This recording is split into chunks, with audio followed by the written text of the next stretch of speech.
안녕하십니까. 디딤 영상 시작하겠습니다. 이번 시간에는 3.3.1 생명 시스템의 기본 단위에 대해서 보겠습니다.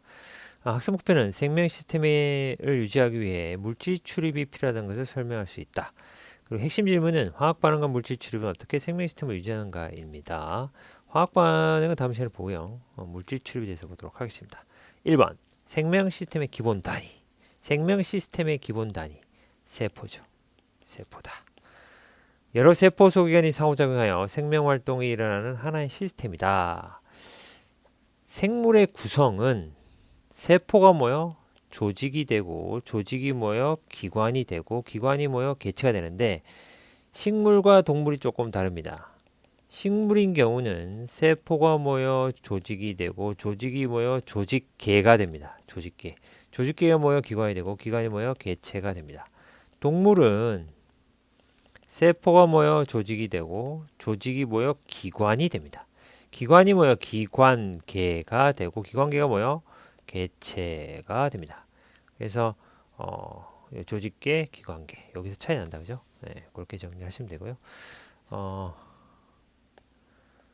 동물 세포와 식물 세포의 구조와 기능인데 세포를 둘러싸고 있는 세포의 암과 밖을 경계짓는 그 부분.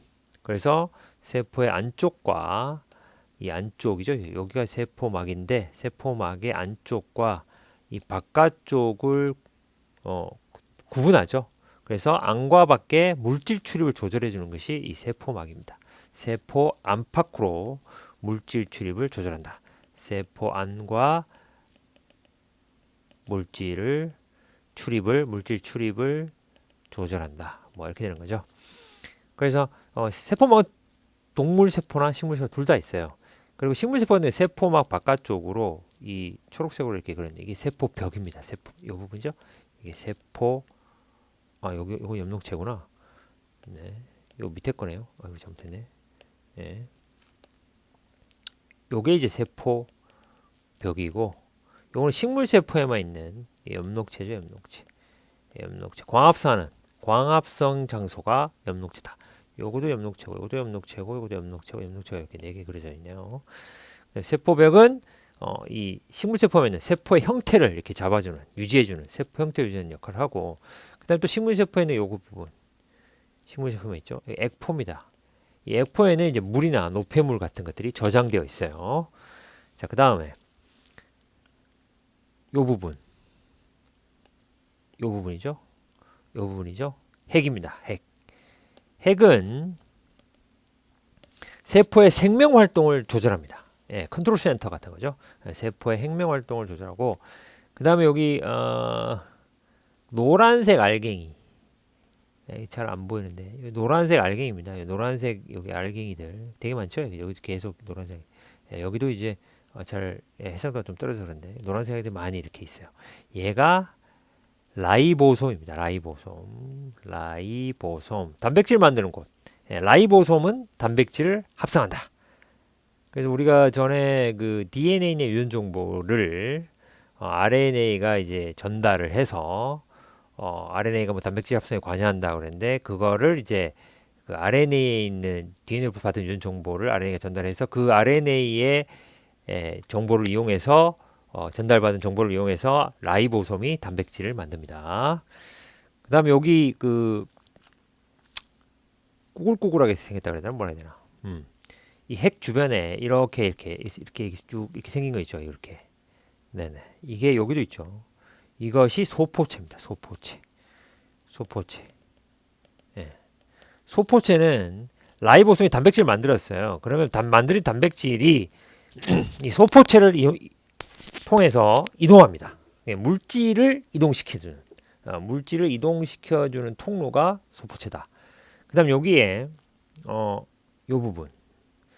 부분은 골지체입니다. 골지체다.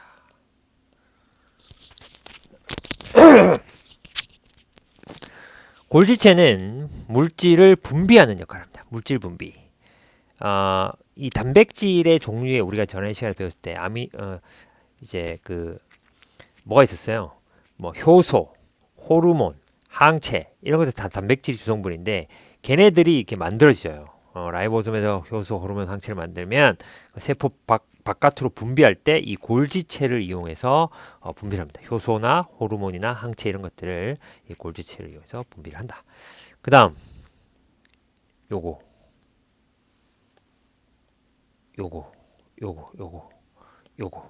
이건 뭐예요? 세포 내 발전소라고도 하죠. 마이토콘드리아입니다. 마이토콘드리아. 작년까지만 해도 이게 미토콘드리아라고 했는데 라이보솜도 뭐 리보솜 이렇게 했었는데 이제 표기가 바뀌었습니다. 마이토콘드리아는 이제 에너지를 만드는 역할, ATP라고 하죠. ATP라고 하는 세포 내 에너지를 생명활동에 필요한 에너지를 만드는 곳이 미토콘드리아. 세포 내 에너지 생산. 미토콘드리아 되겠습니다. 자, 여기 세포소 기관이 되겠고요. 세포막을 조금 더 보면 여기 크게 그려놨잖아요. 크게 그리는 이유가 다 있어요. 이게 중요하니까. 예, 그래서 여기 요 부분 요게 인지질이라고 하는데 요게 인지질이라고 해요. 여기 동그란 부분이 인지질입니다. 요게 이제 친수성 물과 친하다. 여기 이제 다리처럼 생긴 거 두 가닥이 있는데 요게 소수성이라고 합니다.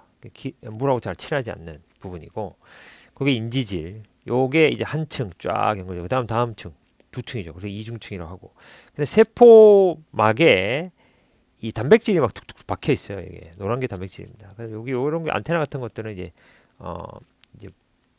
당성분입니다. 네. 정보를 이제 수집하는 그런 역할도 하는데 단백질이 이렇게 박혀 있어요. 이 단백질을 통해서 또 물질이 이동하기도 합니다.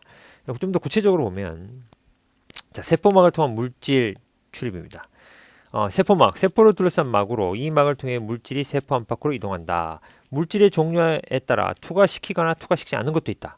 어떤 거는 투과시키고 어떤 건 투과시키지 않는다. 이게 우리 선택적 투과성이라고 합니다. 선택적 투과성이다. 세포막의 주성분은 아까 얘기했지만 인지질과 단백질로 되어 있다. 인지질이 이중층에 단백질로 박혀 있죠. 세포막의 구조는 인지질은 아까 얘기했죠. 친수성 부분과 소수성 부분으로 구분되어 있고 소수성 부분이 마주보며 배열되어 인지질 이중층을 형성합니다. 단백질은 인지질 이중층에 파묻혀 있거나 관통하고 있다. 이때 산소나 이산화탄소, 기체죠? 기체 분자. 산소나 이산화탄소 기체 분자는 인지질 이중층을 통해 뭐 할까요?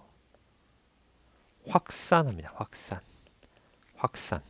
이것이 확산합니다. 그 다음에 여기 우리 그 그림 보세요. 여기 산소죠. 여기 산소 농도가 높아. 산소 농도가 낮아. 그럼 바깥에가 고농도고 안쪽은 저농도겠죠. 높은 농도에서 낮은 농도로 분자가 들어간다. 이거를 확산이라고 해요. 분자가 무작위적으로 움직여 농도가 높은 쪽에서 낮은 쪽으로 이동하는 행사. 고농도에서 저농도로 분자의 이동을 우리가 확산이라고 하고요. 세포 안에는 생명활동이 일어나다 보니까 뭐 미토콘드리아에서 에너지를 만들잖아요. 그럼 이산화탄소가 생겨요. 그럼 세포 안에 이산화탄소가 많겠죠. 세포 밖은 이산화탄소 적다면 여기 고농도니까 저농도로 이산화탄소는 바깥쪽으로 나가겠죠. 그래서 인지질 이중층을 그냥 직접 통과하는 거죠. 이런 게 이제 기체 분자 같은 거. 얘네는 직접 통과한다. 그 다음에 여기 그리면 나트륨 이온 있잖아요. 여기 나트륨 이온이나 Na+, 뭐 나트륨 써야 되겠네요. 이온이 있으니까 나트륨 이온이나 이런 포도당과 같은 물질은 세포막을 직접 통과하지 않고 이 단백질을 이용합니다. 그래서 나트륨 이온이 단백질이 인지질 이중층 세포막에 박혀 있어요. 나트륨 이온이 이렇게 이 단백질 통로를 통해서 들어오고 또 포도당 같은 경우에도 이 단백질을 통해서 이게 들어온다. 그래서 인지질 이중층을 직접 통과하면 우리가 단순 확산이라고 하고 세포막을 관통하고 있는 단백질을 통해서 이 나트륨 이온이나 포도당 같은 단백질을 이용해 들어오는 것은 이 촉진 확산이라고 합니다. 자, 그렇게 구분을 하고요. 이 세포막을 통한 이 물질의 이동이 두 가지가 있어요. 하나는 확산, 하나는 삼투.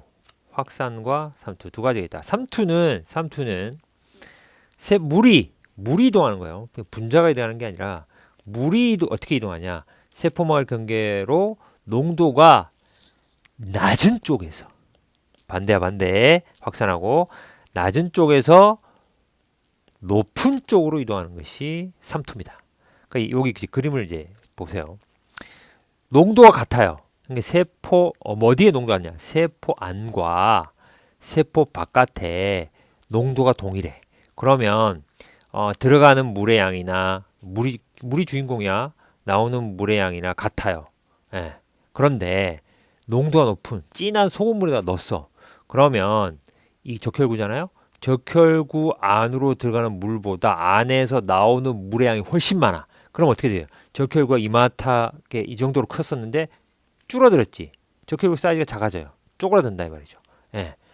그 다음에 반대로 농도가 낮은 종에 증류수에 넣었어. 그러면 나오는 물보다 들어간 물이 더 많죠. 여기가 농도가 낮잖아. 저농도고 이 적혈구 안쪽이 오히려 상대적으로 고농도가 되니까 증류수 안에 넣기 때문에 증류수가 저농도잖아. 농도가 없잖아요. 아무것도 들어있지 않는 물이 증류수니까. 그러면 밖에 있는 물이 안쪽으로 세포 안쪽으로 적혈구 안쪽으로 들어가죠. 그러면 이게 어떻게 돼요? 적혈구가 빵빵해지겠죠. 그래서 여기는 이제 터지는 경우도 생긴다. 근데 식물세포 같은 경우에 터지질 않지. 왜? 이 세포벽이 막 이 단단하게 잡고 있어가지고 물이 많이 들어가도 이 세포벽 때문에 세포가 터지지 않죠. 근데 농도 같은 식물세포 같은 경우는 일정하게 들어가는 물이나 나오는 물 같지만 이걸 이제 소금물에 절인다. 그러면 세포 안에서 물이 더 많이 나오게 되죠. 그래서 이 세포의 부피가 작아지고 이것도 마찬가지로 작아졌죠. 이거보다는 작아진다. 이런 식으로 이제 농도에 따라서 이렇게 진한 농도에 있느냐, 농도가 낮은 농도에 있느냐에 따라서 물이 세포 안에서 밖으로 나오거나 세포 바깥에 있는 물이 안쪽으로 들어가거나 이렇게 해서 물도 삼투 현상을 통해서 들락날락한다. 뭘 통해서? 세포막을 통해서. 자, 이번 시간에는 이 물질 출입, 생명 시스템을 유지하기 위한 물질 출입, 세포막을 통해서에 대해서 주로 살펴봤고요. 그다음에 이제 이 동물세포, 식물세포의 구조와 기능, 세포 소기관들의 구조와 기능에 대해서 살펴봤습니다. 자, 오늘 여기까지 하겠습니다. 수고했습니다.